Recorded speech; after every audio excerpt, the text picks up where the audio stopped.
The sunset over the Montana mountains painted the sky deep shades of crimson and gold.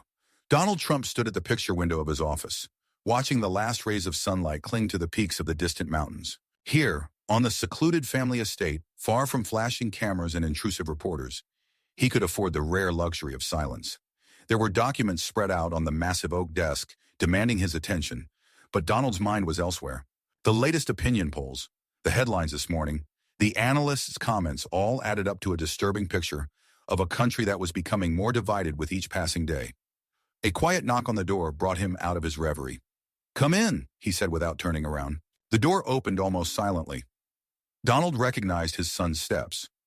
Barron always moved with some special caution, as if apologizing for his own presence, despite his tall stature. "Dad?" Barron's voice sounded uncertain. "Am I disturbing you?" Donald turned around. Something in his son's expression made him put the papers down immediately. "I always have time for you," he replied, looking closely into Barron's eyes. "Did something happen?" Barron shifted from foot to foot in the doorway, as if he was hesitating to enter completely. "Can I talk to you?" "It's important." Donald motioned him to the armchairs by the fireplace, in the far corner of the study. Something in his son's tone made him wary. Usually reserved and taciturn, the Baron rarely sought out opportunities for serious conversation. They sat down opposite each other. The fire in the fireplace cast a warm glow on Barron's face, but the young man's eyes remained anxious. "I'm listening to you," Donald said softly, giving his son time to collect his thoughts. Barron took a deep breath, as if gathering his resolve. "Dad, I have a question.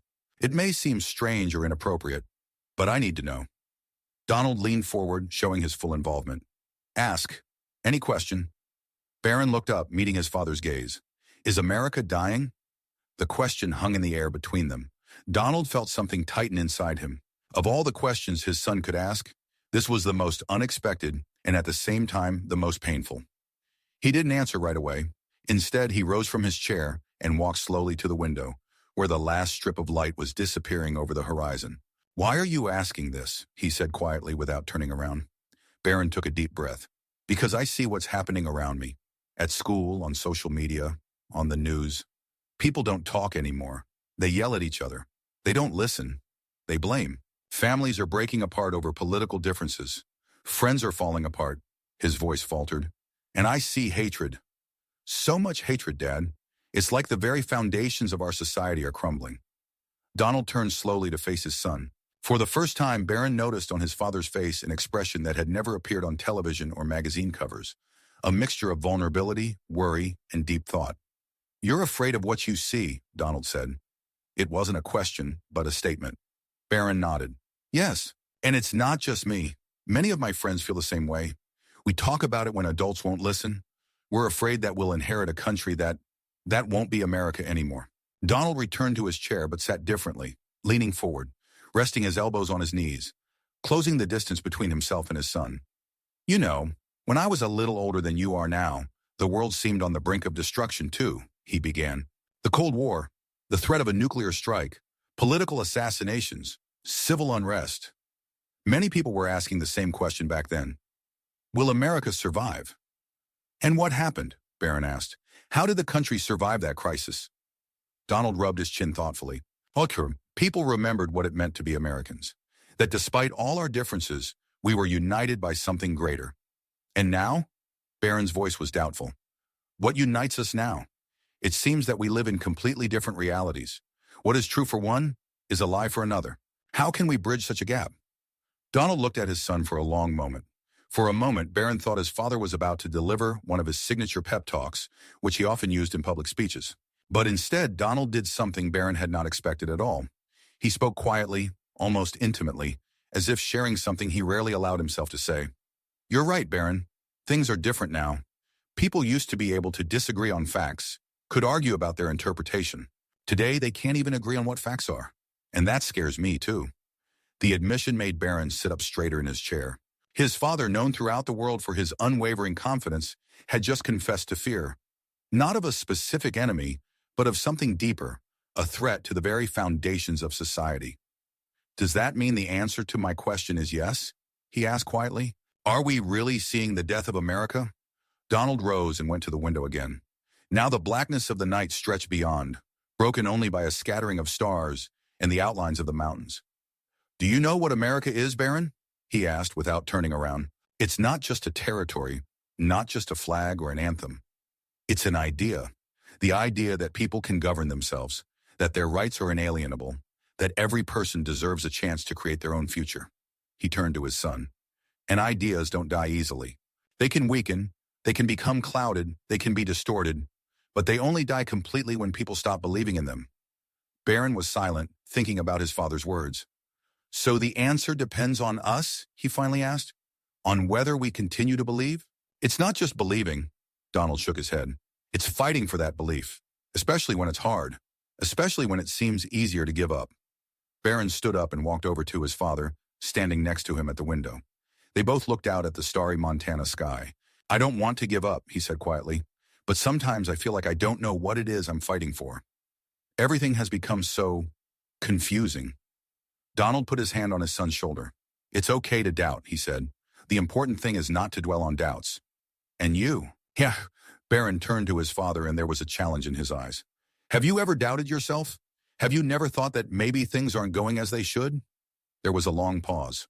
Donald looked through the glass at the distant stars, and for the first time Baron saw in his eyes something he had never noticed before, a deep, unpretentious weariness, and surprisingly, an almost childish vulnerability. "Every day," Donald finally answered, his voice sounding unusually hoarse. "I doubt it every single day." This confession sounded louder to Baron than any public speech his father had ever made. There was a sincerity in these words that was worth more than all the loud statements and promises. "But then, what keeps you going?" Baron asked, and his voice no longer sounded just curious, but a genuine need for an answer, for a reference point. Donald looked at his son for a long moment and suddenly smiled. Not the polished smile for the cameras, but a slightly crooked, tired, but real smile. "You," he said simply. "You and the future you represent."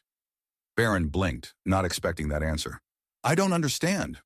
"I'm not fighting for America for abstract ideals, Baron," Donald continued quietly. "I'm fighting for it for you, so that you can live in a country that will give you all the opportunities it gave me. A country where your voice will matter, where your rights will be protected, where you can follow your dreams, whatever they may be." Baron felt something tighten in his throat. This was not the answer he had expected. Not a political declaration, not a slogan, but something much more personal. "But what if I fail?" he asked, barely audible. "What if my generation can't handle the problems we inherit?" Donald squeezed his son's shoulder tighter. "Then you will find your own solutions," he said with unexpected conviction. "Maybe not the ones I would have chosen. Maybe not the ones my parents would have chosen, but your own."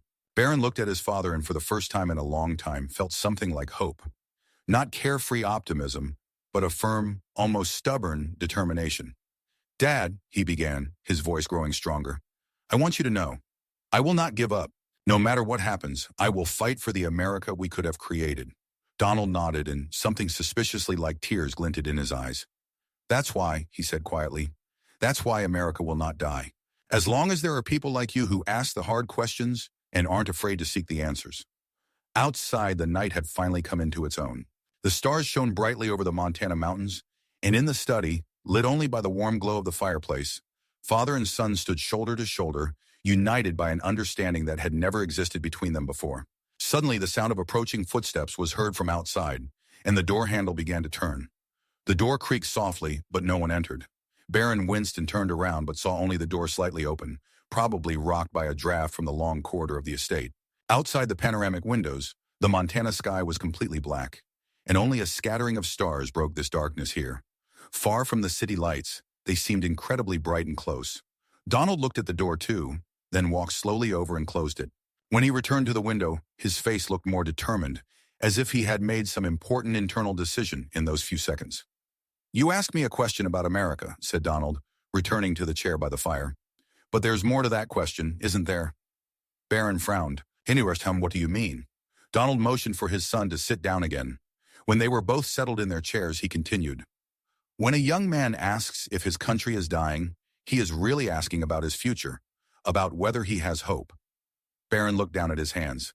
"Maybe," he admitted quietly. "I'm going to tell you something I rarely talk about," Donald said, leaning forward. "What I've seen as I've traveled the country, not as a politician addressing a crowd, but as a man talking to other people. He paused as if choosing his words. I saw a farmer in Iowa who lost almost everything in a flood, but the next day he was already planning how to rebuild his farm. I saw a miner in West Virginia who went to school to learn computer programming at age 50 when his mine closed. I saw immigrant families who came here with empty pockets and worked day and night so their children could get an education. Donald stood up and walked over to a small table by the wall where a decanter of water stood. He poured 2 glasses and handed one to Barron. Do you know what these people have in common? He asked, returning to his chair. Barron took a sip of water, considering the question. Fortitude, Anna, he suggested. Perseverance? Yes, Donald nodded. But something else, something more important.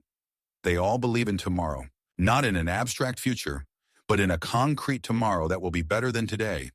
That is the real American dream. Not wealth, not fame, but this ineradicable belief that tomorrow is worth living to see. Barron twirled the glass in his hands, watching the play of light in the water. But many have lost that faith, he countered. I see it everywhere. People are afraid of the future. They are angry. They blame each other for everything. You're right, Donald suddenly agreed, and this is perhaps the most serious threat we've ever faced. Barron looked up in surprise. He hadn't expected such a direct confession from his father. Why is this happening, he asked. What has changed? Donald leaned back in his chair, his face half hidden in shadow, half illuminated by the flickering light of the fireplace. The world has become more complex, Barron. Globalization, technology, climate change, pandemics. The problems have become so complex that people feel helpless in the face of them. And when a person feels helpless, he looks for someone to blame.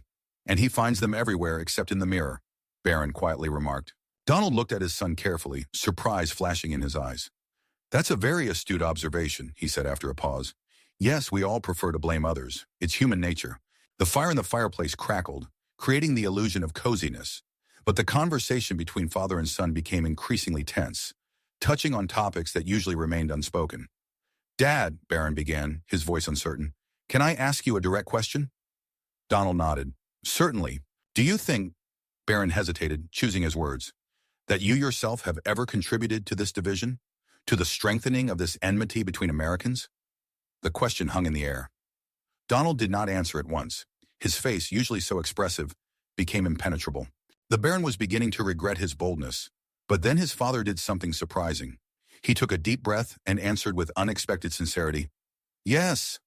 The short word sounded like a blow in the room. Baron blinked, not quite trusting his ears. Politics is a struggle, Baron, Donald continued, and in that struggle, I've sometimes crossed the line, said things that stoked the fire instead of putting it out. I thought it was part of the game, a way to get things done, but sometimes the cost was higher than I expected. Barron stared at his father, eyes wide. The admission was so out of character for Donald Trump's public persona that it seemed almost unreal. Why are you telling me this? He asked cautiously. Donald stood up and walked back to the window, as if it was easier for him to speak looking into the darkness, rather than into his son's eyes. Because you deserve the truth. Because I don't want you to repeat my mistakes. And because, he paused, because maybe the time for big words and furious accusations is over. Maybe what our country needs now is something different. Barron stood up too and stood next to his father. Outside the window, the Montana night sky seemed endless. What exactly? He asked. What does the country need? An honest conversation, Donald said, turning to his son. The kind we're having now. People who can admit their mistakes and listen to other people's points of view without judgment. People who can find common ground rather than dig deeper into the trenches. But is that possible? Barron asked doubtfully. After everything that has happened, after all this hostility and mutual accusations? I don't know, Donald answered honestly. But I do know that if we don't try, we will indeed lose America. Not as a territory, not as a country, but as an idea that unites people. The Baron paused, considering his father's words. Then he asked the question he felt was most important. Are you ready for such a conversation? Ready to listen to those who consider you an enemy? Ready to admit that they are right in some things? Donald's face tightened. It was clear that this question touched something deeply personal. I'm trying, he said finally. Every day I try to listen more and talk less. It's not easy. This admission of his own weakness, his own struggle, was so human that Barron felt an unexpected warmth toward his father. Not the admiration he had felt as a child, not the irritation that sometimes came in his teenage years, but a new respect for a man who, despite all his shortcomings, was trying to be better. You know, Barron said quietly, at school and on social media, a lot of people think that hating you is almost a moral obligation. That if you support you or even just don't judge you, then you're a bad person. He paused, collecting his thoughts. Sometimes it makes my life difficult. Donald turned to his son, and Barron saw pain in his eyes, not for himself, but for him.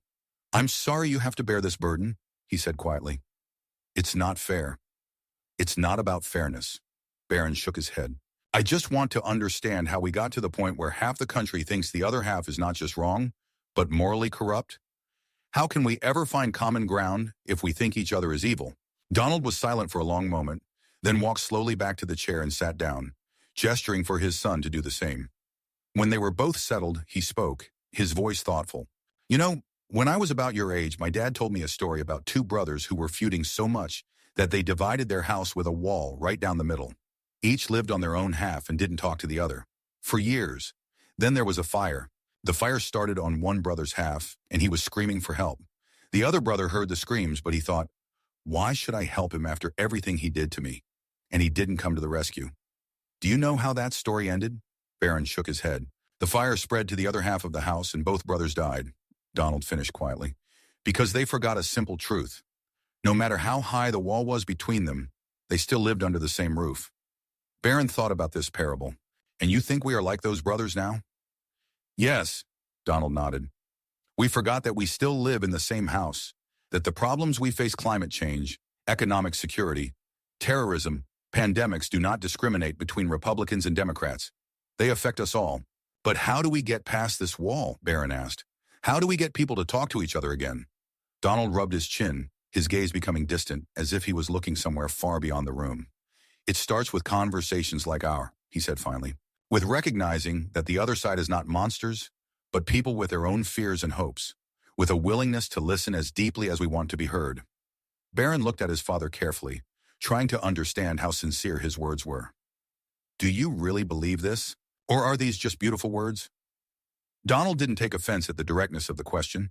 Instead, he reached out and squeezed his son's shoulder. I have not always lived by that belief, Barron.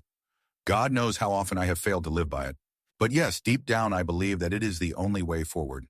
Something in his father's tone, in his gaze, convinced Barron of the sincerity of these words. Silence reigned in the room, broken only by the crackling of the wood in the fireplace. You know, Barron said after a long pause, sometimes I feel like my generation is just going to inherit all these problems without any hope of solving them. Every generation thinks that way about the problems it inherits, Donald replied.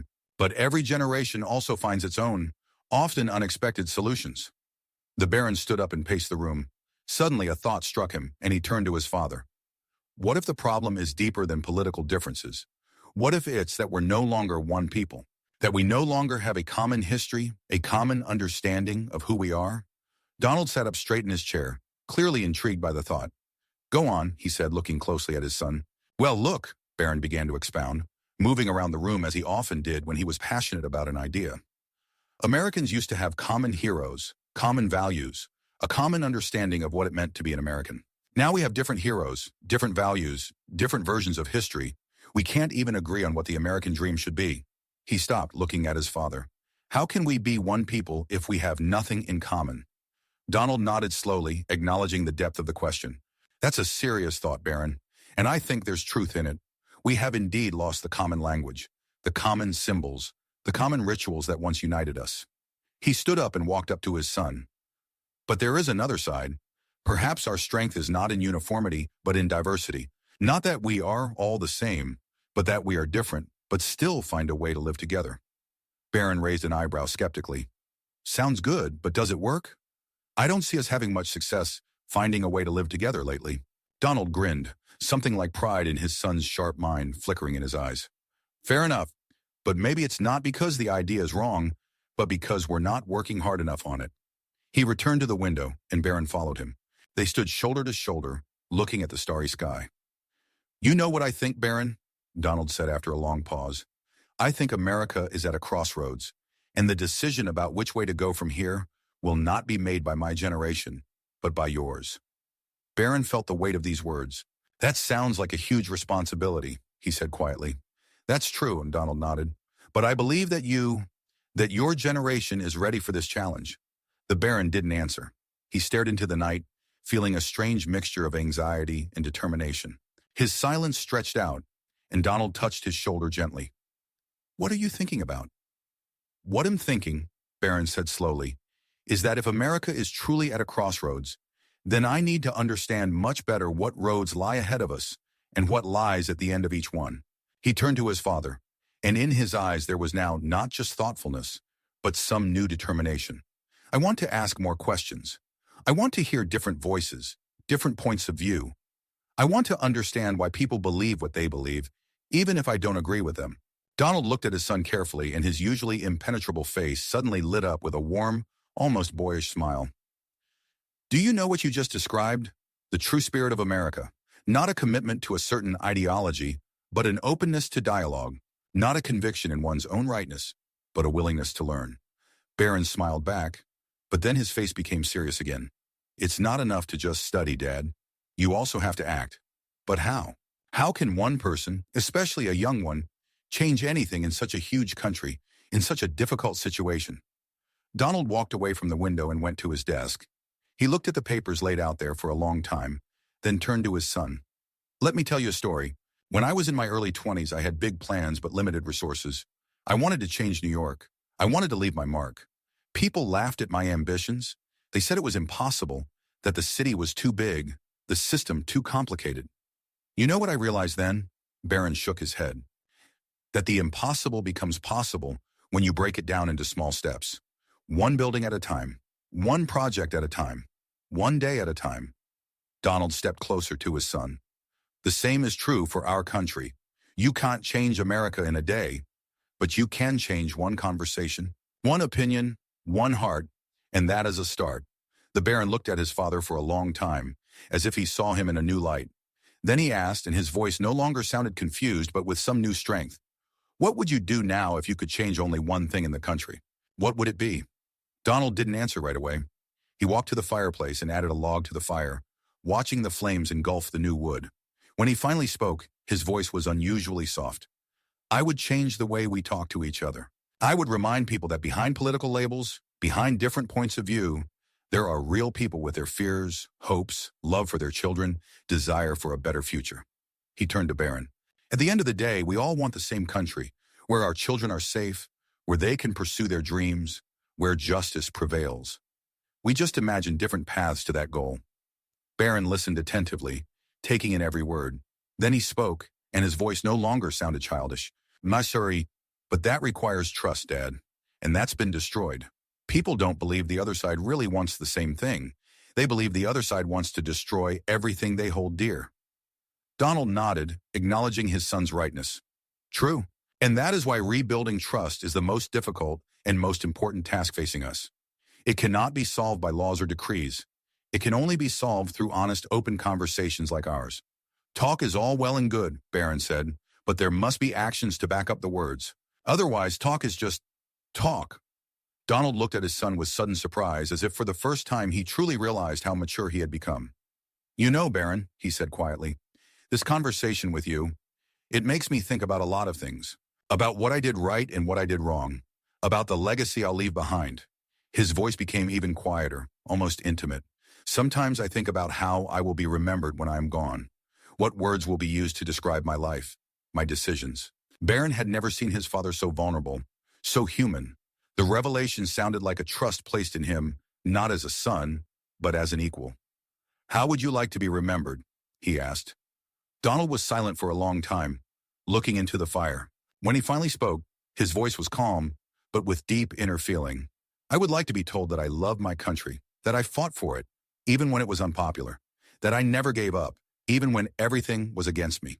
He paused, then added with unexpected, almost painful sincerity, "And I would like it to be said that in the end, I found the courage to listen to those who disagree with me. That I learned not only to speak, but also to hear." Barron looked at his father, and at that moment all barriers of age, status, and emotion seemed to disappear between them. They were simply two people sharing thoughts about the future of their country. "I think," Barron began, choosing his words carefully, "that it is not too late for this last point. I think that a man who can speak as openly to his son as you are now speaking to me, is capable of finding the strength to speak to those who disagree with him politically. Donald looked touched by these words. He reached out and squeezed his son's shoulder tightly. "You have become wiser than your father, Baron," he said with a warm smile. Suddenly, the office door swung open without a knock. Melania stood there, and her face showed that something had happened that required immediate attention. Melania stood in the doorway, her silhouette clearly outlined against the dim light from the hallway. Her expression did not show concern, as Baron had first thought, but rather a certain attention, as if she had been listening to their conversation for a long time, but had not dared to enter. "I'm sorry to interrupt," she said in her distinctive accent, which even after so many years of living in America, remained as distinct as the day she first met Donald. "I heard part of your conversation." Baron tensed involuntarily. He was not ashamed of his words, but the conversation had been so personal, so frank, that the appearance of a third person, even his mother, seemed almost an intrusion. Donald, however, did not look surprised, but rather relieved. "Come in," he said, holding out his hand to his wife. "We could use another point of view." Melania gracefully entered the room. She was dressed simply, jeans and a loose cashmere sweater, but even in this informal attire she maintained a regal bearing. The firelight cast a warm glow on her face as she sat in an empty chair, forming a triangle with her husband and son in front of the fire. "I heard Baron ask," she said, looking at her son with a tenderness rarely seen by outsiders. "Is America dying?" She paused as if collecting her thoughts. This is a question that only a person who truly loves this country could ask. Baron felt an unexpected warmth at these words. He had always known that his mother understood him better than anyone else, even when they did not say it out loud. "What do you think?" he asked. "You chose America. You weren't born here, but you decided to make this country your home." Melania nodded, acknowledging the depth of the question. She rarely spoke about her past, her rise from a small town in Slovenia to First Lady of the United States. But now in this intimate family setting, she seemed willing to reveal a part of her story that she usually kept from prying eyes. "When I came to America," she began slowly, "I saw a land of opportunity. Not a perfect one, no, with its problems, contradictions, injustices, but a country where a person could create himself anew, where your past did not determine your future." Her gaze became distant, as if she was remembering her first days in New York. "I remember that feeling, that energy, that optimism. Everything seemed possible." Baron listened carefully. His mother rarely spoke so openly about her feelings, especially about her perception of America. "And now?" he asked. "Do you still feel it?" Melania thought before answering. "Not always," she finally admitted. "Sometimes I see a country that has lost faith in itself, that has forgotten what made it special." She looked at her husband and then back at her son. "But you know what I understand now that I didn't understand when I was younger? America is not just a place. It's not just a system of government. It's an idea that is constantly being rethought, recreated anew by each generation." Donald nodded in agreement. "This is exactly what Baron and I were talking about, that each generation has to decide anew what it means to be an American." "Yes," Melania said, "but there is something else that is important to understand." She sat up straight in her chair, and her voice, usually so soft, suddenly grew stronger. "Baron, when you ask if America is dying, you're really asking if the American dream is dying. And the answer, I think, depends on how we define that dream." Baron frowned. "What do you mean?" Melania leaned forward, her eyes shining brightly in the firelight. "If the American dream is just material success, a big house, an expensive car, then yes, it may be dying for many. But if the American dream is the opportunity to live according to your values, to create a life that is meaningful to you, then no, it is still alive." Baron considered the words. There was a depth to them he had not expected. "But how can you live your values if you're constantly struggling to survive?" he asked. "If you can't afford health care, education, housing?" "That's a fair question," Melania nodded. "And that's why the country must constantly strive for a balance between freedom and justice, between personal success and the common good." Donald, who had been listening attentively to his wife, suddenly spoke. "You know, Baron, I've always been a man of action. I saw a problem and looked for a solution. Sometimes it worked, sometimes it didn't. But your mother, she always saw deeper. She understood things I often missed." Melania smiled warmly at her husband, but with a hint of sadness. "We complement each other. Always have." Baron looked from his father to his mother. Something about this moment, this sudden sincerity between them, touched him deeply.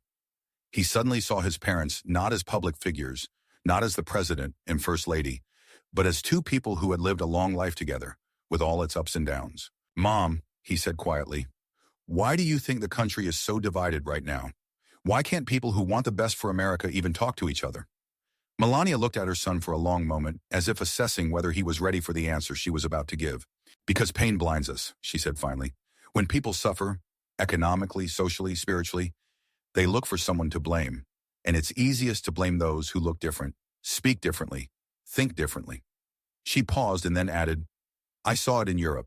I saw old friends become enemies because of politics. I saw neighbors betray neighbors. And you know what I realized? That division never starts with hate. It starts with fear. Fear of what? Asked Barron. Fear of losing what's dear to you, Melania answered. Your identity, your position, your future. When the world changes too quickly, people cling to what seems stable, their group, their tribe, and they start to see everyone else as a threat. Donald, who had been silent for a long time, suddenly said, She's right. I've seen that fear in people's eyes all over the country. In the Rust Belt, where factories have closed. In small towns, where young people leave and don't come back. In suburbs, where the middle class feels like the ground is slipping out from under their feet. He stood up and walked to the window. Outside the glass, the night was deep and still, the Montana mountains dark against the starry sky. And you know what's the hardest part? He continued. This fear is real. It's based on real changes, real losses. We can just tell people that their fears are unfounded, because in many ways they are. Melania nodded. Yes, fear often has real grounds. But how we respond to that fear is what defines us as individuals and as a nation. Barron stood up and joined his father at the window. From there he could see his mother reflected in the glass, her erect posture, her attentive eyes. Then how do we respond, he asked. How do we overcome this fear? Melania stood up too and walked over to her husband and son. The three of them stood there, looking out into the night, a family bound not only by blood, but by a shared search for answers to difficult questions. Through understanding, she said quietly, through a willingness to listen to someone else's pain as carefully as you would your own, through the realization that the other side has its own truth, its own story, that deserves respect. Donald turned to his wife. But this requires trust, and trust in our society is almost destroyed. Then we have to rebuild it, Melania said simply, step by step, conversation by conversation, starting with our families, our communities. Barron listened intently to the exchange between his parents. There was something almost hypnotic about the way they complemented each other, his father's pragmatism and his mother's emotional wisdom. Barron, Melania suddenly turned to him. When you asked if America was dying, what exactly in America are you afraid of losing? The question caught him off guard. He was silent for a long time, thinking about his answer. I'm afraid of losing the ability to dream, he said finally, not in the sense of material goals, but in the sense of believing in a future that can be better than the present. I'm afraid that people will stop believing that we can solve our problems together, that they will stop seeing each other as allies and will see only enemies. Melania nodded, tears glistening in her eyes. That's the real American dream. Not wealth, not power, but the belief that we can create a better world together. Donald put his hand on his son's shoulder. And you know what? As long as there are people who think like you, America will not die. It can change, transform, but not die. Barron looked at his parents, feeling a strange mixture of emotions. Gratitude for their frankness, anxiety for the future, but also some new determination. Mother, he said, turning to Melania, you spoke of pain that blinds us. But what if that pain can also be a source of strength? What if it is through acknowledging our shared pain that we can find a path to healing? Melania smiled. Not the reserved smile seen in official photographs, but the open, warm smile of a mother proud of her son. That's a very wise thought, Barron. Yes, pain can divide, but it can also unite if we find the courage to be vulnerable with each other. Donald listened attentively to this exchange between his wife and son. Something in his face changed. A softness appeared that even those close to him rarely saw. You know, he said slowly, I've been striving for strength all my life. I thought strength was what made a winner. But maybe I didn't quite understand what real strength was. Melania put her hand on his shoulder. True strength is the ability to admit your vulnerability, your mistakes, your fear, and to keep moving forward despite it. Barron looked at his parents with a new understanding. He saw not public images, but two people who had lived difficult lives, made their own choices, and were willing to talk honestly about the consequences of those choices. I want to ask you both, he said quietly, if you could go back and change one thing about your public life, what would it be? There was a long pause. Donald and Melania exchanged glances that were full of memories, regrets, but also acceptance. I would speak more, Melania answered unexpectedly. I was often silent when I should have spoken. I remained neutral when I should have taken a position. She paused, collecting her thoughts. I thought my role was to be supportive, to be in the shadows. But sometimes silence can be perceived as consent. And there are moments when you have to make your position known, even if it is difficult, even if it creates conflict. Barron was surprised by such frankness. His mother had always been an enigma to the public, reserved, elegant, but impenetrable. Hearing her speak openly of her regrets was almost surreal. "And you, Dad?" he asked, turning to his father. Donald stared out the window for a long time before answering. When he finally spoke, his voice was thoughtful. "I would talk less and listen more." He turned to his son with a half-smile. "Ironic, huh? Your mother regrets that she didn't talk enough, and I regret that I talked too much." He ran his hand through his hair, unusually disheveled at this late hour.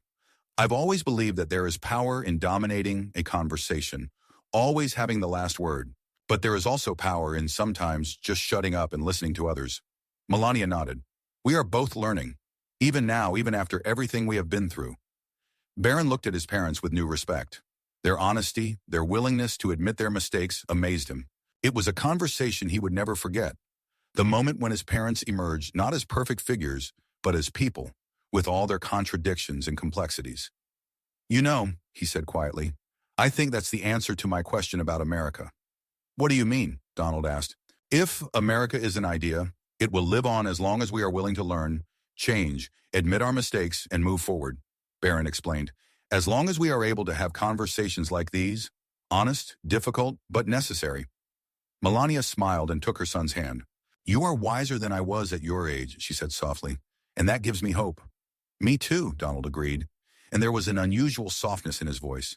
They were silent for a moment, aware of the rare intimacy of the moment. Outside, the night was beginning to give way to the first signs of dawn. The sky in the east was growing faintly lighter. "I have one more question," Barron said, breaking the silence. "Not about America, but about you." The parents looked at him expectantly. "What gives you the strength to continue?" he asked. "After everything that has been said about you, after all the attacks, all the criticism, what makes you get up every morning and keep fighting?" Melania and Donald exchanged glances, and in that look there was so much unspoken, so many shared memories, both difficult and bright. "You," Melania said simply. "You and your brothers and sisters. The future we want for you." "The country," Donald added. "Despite all its faults, all its contradictions, I believe in this country, in its potential, in its future."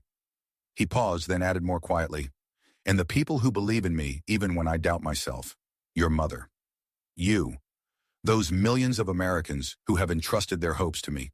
I cannot let them down." Melania looked at her husband with tenderness.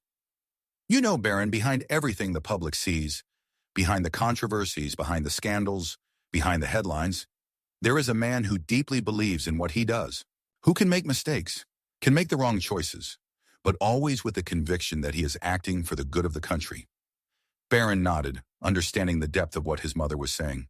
At that moment, the first rays of sunlight broke through the horizon, painting the room in golden tones.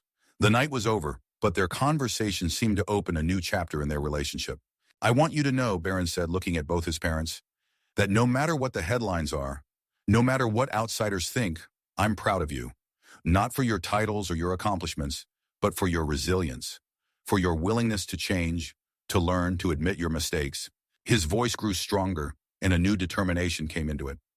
"And I promise that I will try to be worthy of your example, that I will ask difficult questions of myself and others, that I will look for the right answers, not the simple ones."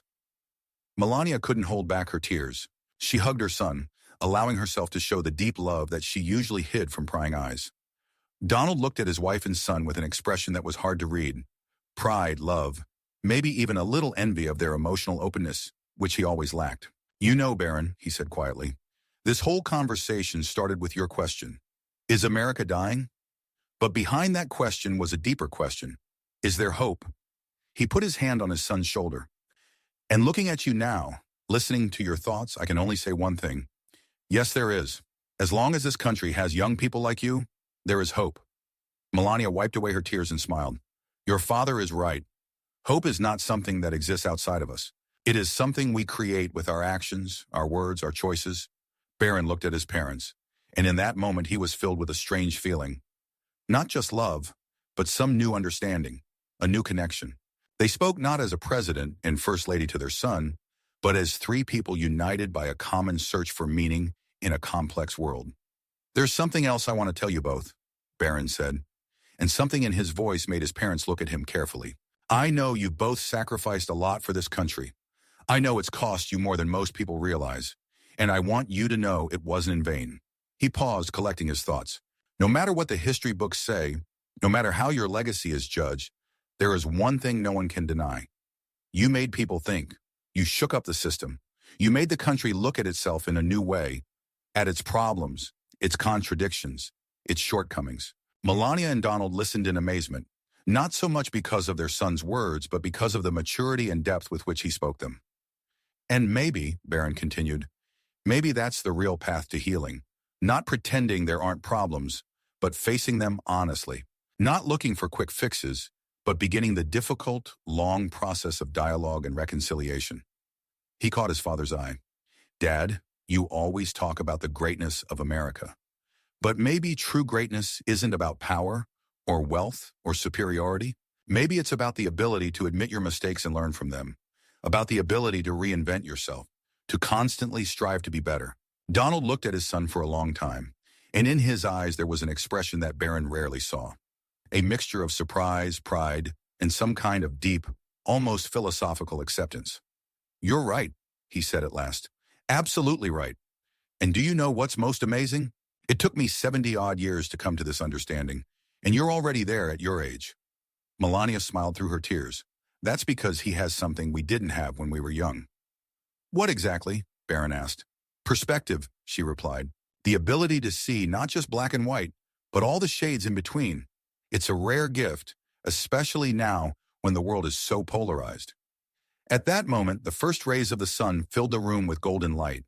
A new day was dawning, not just literally, but metaphorically. Something had changed between them overnight. Some new depth of understanding, a new level of honesty. "What now?" Barron asked, looking at the rising sun. "After that conversation, after everything we've said to each other, what next?"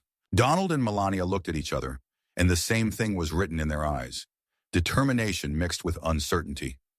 "We keep talking," Donald said, "not just to each other, but to others, even to those who disagree with us, especially to those who disagree with us. And we listen," Melania added. "We really listen, not just wait for our turn to speak." Barron nodded, feeling a strange mixture of emotions, hope, anxiety, determination. "And also," he said quietly, "we remember that behind all the big words, behind all the political labels, there are real people, with their fears, hopes, dreams, and that each of them is a part of that very America we are talking about." Donald placed his hand on his son's shoulder, and Melania took both of their hands, forming a small family circle in the rays of the rising sun.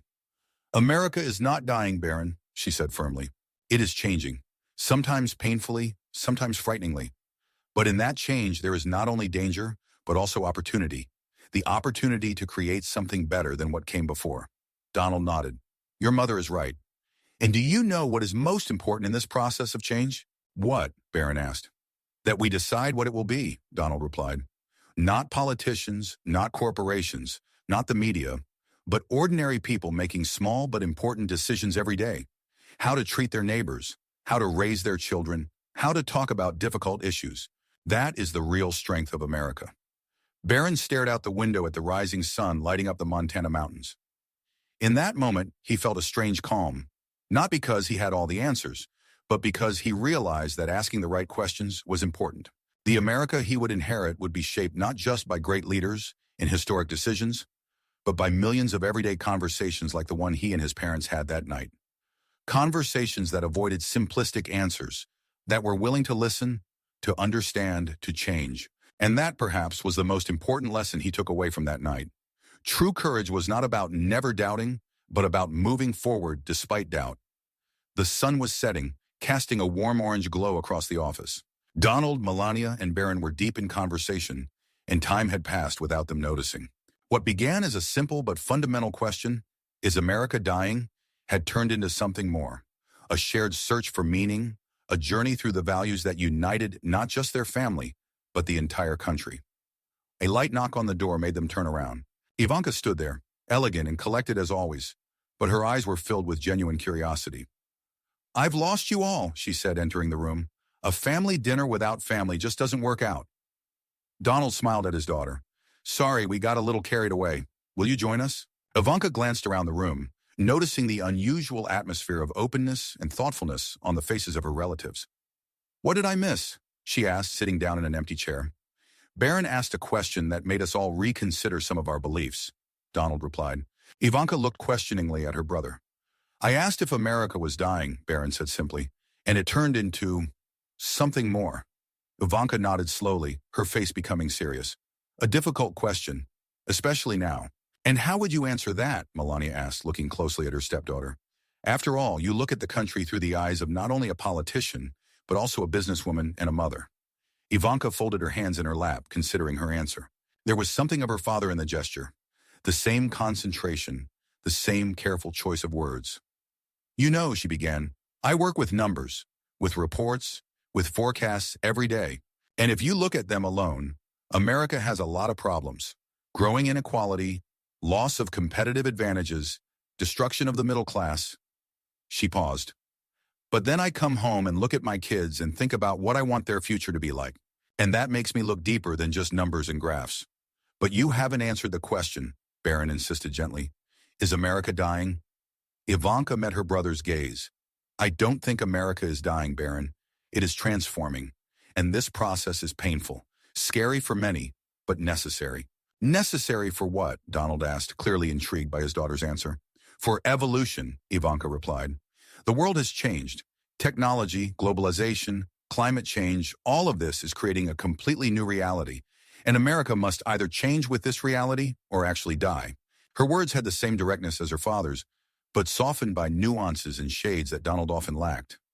"And what does this transformation look like in your opinion?" Baron asked. "Where are we heading?" Ivanka walked to the window, looking out at the sunset over the Montana mountains. "I think we are moving toward a new understanding of American identity, not based solely on individualism, as before, but not denying it entirely, toward an understanding that personal freedom and the public good are not contradictory." She turned to her family. But this path requires an honest conversation about what we lose and what we gain, about the values that remain unchanged and those that must evolve." Donald looked at his daughter with obvious admiration. "You've always been able to see deeper than most," he said, "even deeper than I can see sometimes." Melania nodded thoughtfully. Ivanka is right about honest conversation. Americans need to relearn how to talk to each other, not shout. Listen, not just talk. Ivanka returned to her chair. "But there is a problem that we all know about, but rarely speak out loud," she said seriously. "We ourselves, our family, our social circle, we are part of this problem of division." There was silence. Ivanka's words hung in the air, heavy, uncomfortable, but undeniably true. "What do you mean?" Baron asked, although deep down he already knew the answer. Ivanka took a deep breath. "Let's face it, Baron. In the minds of many Americans, our name has become a symbol of division. For some, a symbol of rebirth. For others, of destruction." She looked at her father. "Dad, you changed American politics forever. You destroyed the old rules, created a new style of leadership. But along with that," she hesitated, choosing her words, "along with that were words and actions that deepened the divisions." A tense silence fell over the room. Baron held his breath, unsure how his father would react to this directness. Donald was silent for a long time, looking out the window at the fading sunset. When he finally spoke, his voice was unusually quiet, almost soft. "You're right," he said simply. "I've always been a fighter, always fought back, often harder than was necessary. And yes, it had its consequences." He turned to his family, a rare vulnerability on his face. "But you know what the hardest thing is? To admit that in defending my ideals, my vision of America, I sometimes crossed the line. That words that seemed to me simply part of the political struggle became deep wounds for others." Baron looked at his father with wide eyes. Never before had he heard such recognition from him, such a willingness to self-analyze. Melania gently placed her hand on her husband's shoulder. "But in this recognition, in this ability to see one's mistakes, there is also strength, perhaps even greater than an unshakable confidence." Ivanka nodded, her eyes shining with unshed tears. "Dad, when you speak like you do now, honestly, openly, willing to admit your mistakes. I see the leader you could truly be, a leader who can unite, not divide. Donald looked at his daughter with unexpected warmth. Maybe it's not too late, he said quietly. Maybe I can still be that leader, at least in part. Barron, who had been following this exchange, suddenly felt the need to speak up. You know what scares me most? He asked, and everyone turned to look at him. It's not that America's changing. It's that we might lose the ability to dream of a better future together. Not as Republicans or Democrats, but as Americans. Ivanka looked closely at her brother. What do you mean? I mean, even when we talk about unity, we often frame it as a victory for our side, Barron explained, as if unity means that everyone will agree with us. But real unity is not uniformity. It's the ability to live together, to work together, even when we disagree. Donald nodded, something like pride appearing in his eyes. You are definitely wiser than I was at your age. Or even now, Melania added quietly with a warm smile. Donald pretended to frown, but there was a cheerful sparkle in his eyes. Be careful, Mrs. Trump. I might still get offended. This moment of lightness, this little family humor amidst the serious conversation, seemed to ease the tension. For a moment, they were just a family, not a symbol of political division, not a target for criticism or praise, but simply people bound together by love and a shared history. Ivanka shook her head thoughtfully. Do you know what I often think about? About how many facets the truth has, about how little we actually know about the lives of other people, their difficulties, their hopes. She paused.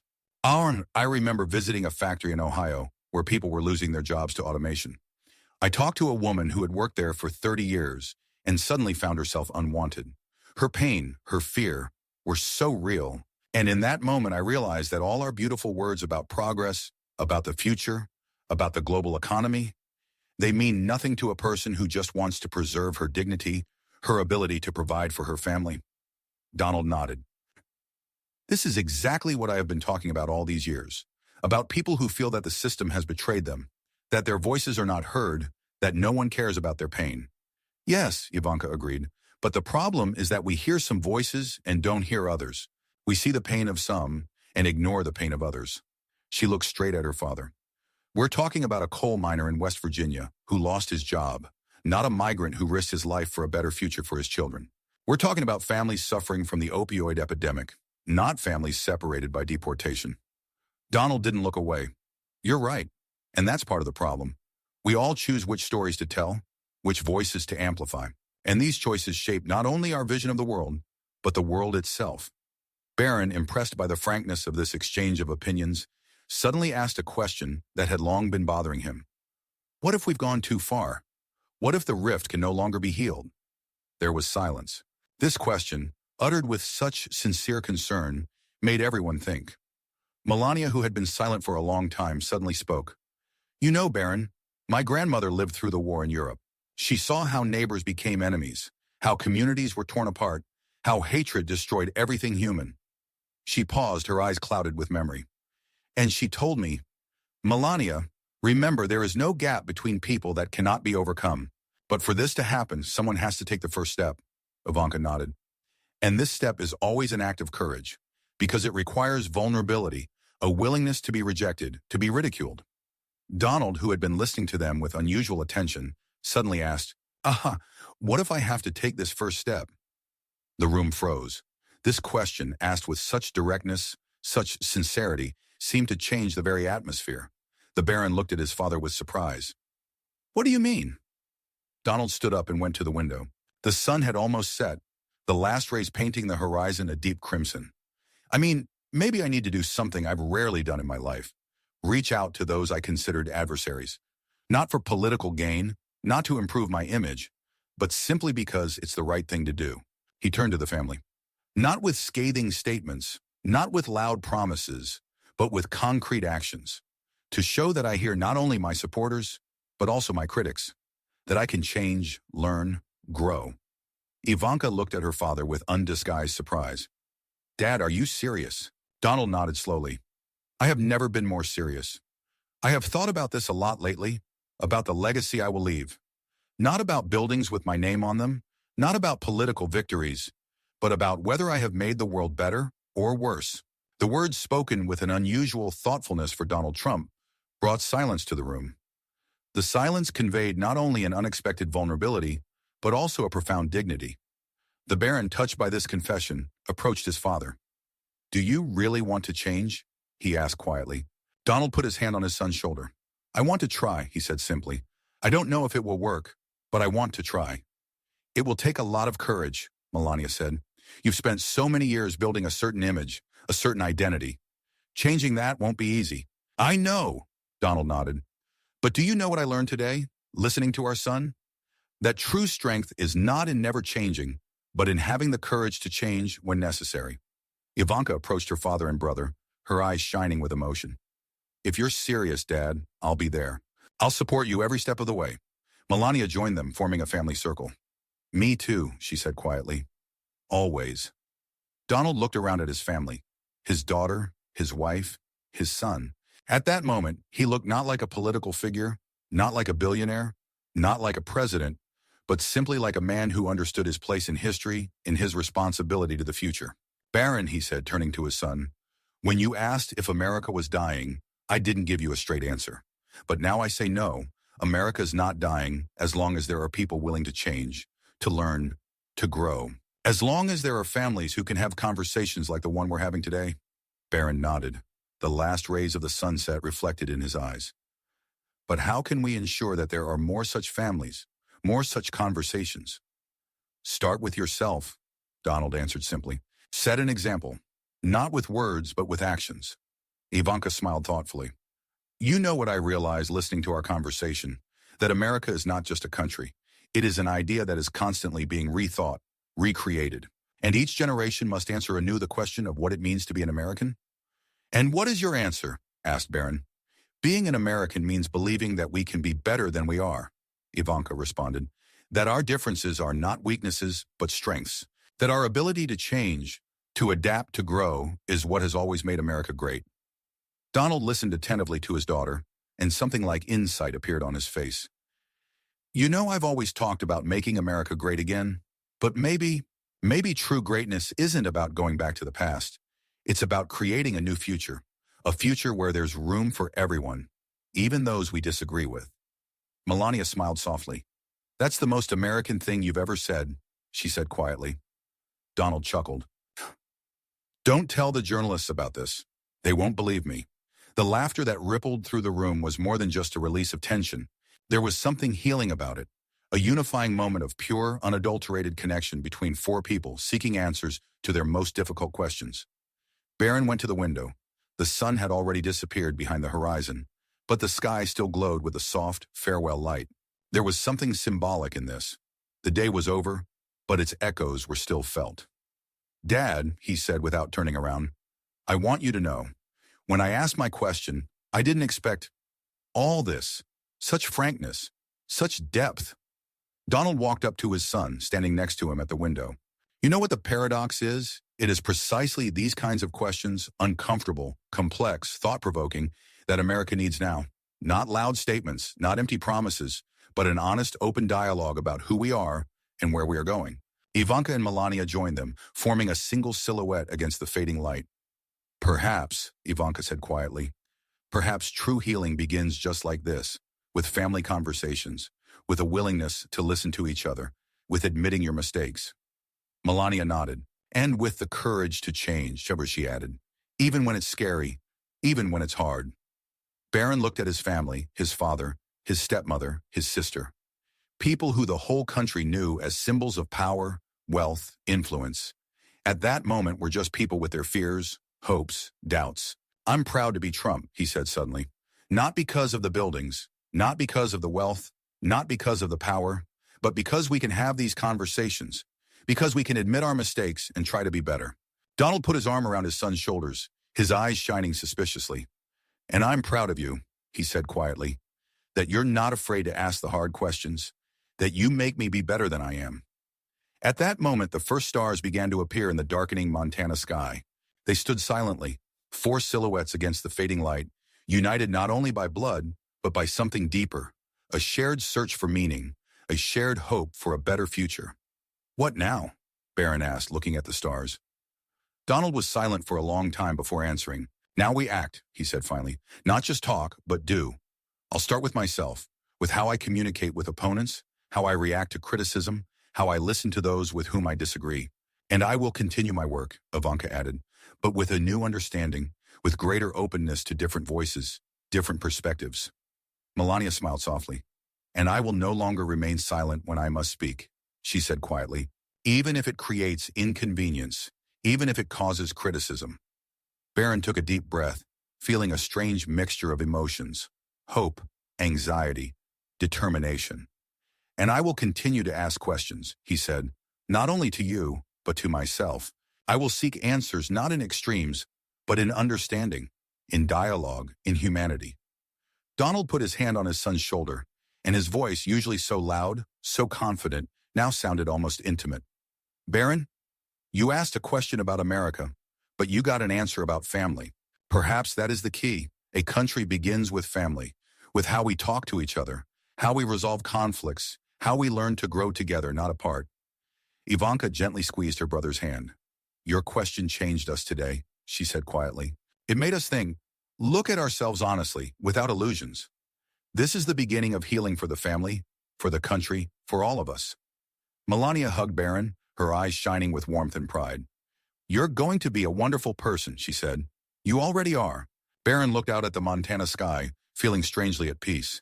He had begun this conversation with anxiety, with fear for the future of his country, and he had ended it with something akin to hope. Not a naive belief in easy solutions, but a deep understanding that real change begins small, with family, with honest conversation, with a willingness to listen and change. Thank you, he said simply, addressing all three of them. And in that simple word there was more emotion, more depth, more genuine gratitude than in any grand speech or public statement. It sounded like a promise not only to them, but to myself to continue the journey that began today with a simple but fundamental question. Is America dying? The answer to this question was not a single phrase, not a single statement, but a whole symphony of voices, ideas, perspectives. And in this symphony, in this interweaving of different notes, Baron heard not death, but a birth, painful, complex, but full of possibilities. The birth of a new America, which is still only forming, only searching for its path, and in which perhaps there will be a place for all voices, loud and quiet, confident and doubting, traditional and revolutionary. When they finally turned to go back into the house, Baron knew that this conversation had changed him forever. It hadn't given him final answers, but it had taught him to ask the right questions. It hadn't eliminated his anxiety, but it had turned it into a driving force. It hadn't solved America's problems, but it had shown him the way, one small step at a time, one family at a time, one honest conversation at a time. And that, perhaps, was the most important lesson of the day, that true greatness is not in big words, not in bold promises, but in a quiet determination to change, to grow, to learn first ourselves and then to help others do the same.